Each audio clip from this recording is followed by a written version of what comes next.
For our SI joint mobiliser, we're going to need a foam roller, a small foam roller, or a light ball that you can place between your thighs to get this action happening. Now the idea of this is, if we think about your pelvis as two halves, yeah, you should be able to push each half forwards and backwards, rotate, twist, and tip forwards and backwards. If you've got issues around your SI joint, very often one side becomes harder to move than the other and you get locked up on one side. So what we're going to do here is work on trying to get that each half of your pelvis moving as much as we can. To do this, we are going to start off in a 90-90 position. So we're going to lie on the floor where we have our feet up, knees are above the hips, legs are bent 90 degrees, heels are against the wall. We're then going to place the foam roller or the ball, whatever we have, between our knees. Now in this position, I'm just going to breathe in and breathe out and make sure that my rib cage is down.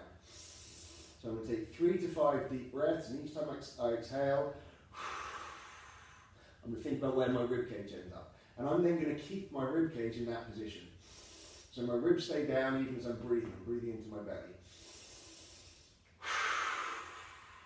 Now, once my ribs are locked, I'm going to focus on, at this point, keeping one knee still, and I'm going to drive the other knee up towards the ceiling, just a little bit. So I'm just moving this half of my pelvis, I'm driving my femur forwards.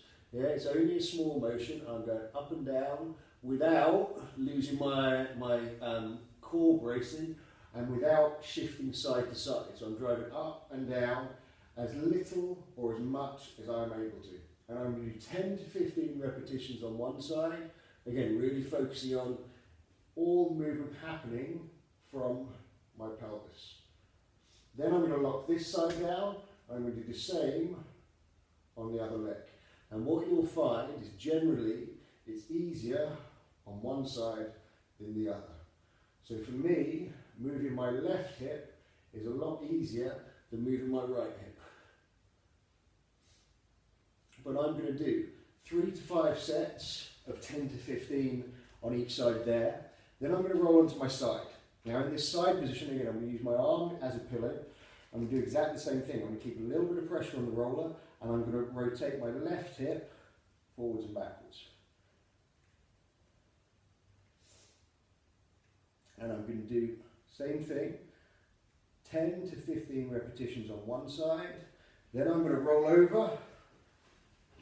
Again, set myself up so that there's a 90-90 position, rib cage is down, and then 10 to 15 on the other side, really focusing on not moving too much through the spine. It is just getting my SI joint rotating a little bit. 10 to 15 repetitions, and again, I'm going to do 3 to 5 sets of those on each side. So you have 3 to 5 sets up and down on each side, 3 to 5 sets on each side, going forwards and backwards. And it's just getting that SI joint freed up and moving.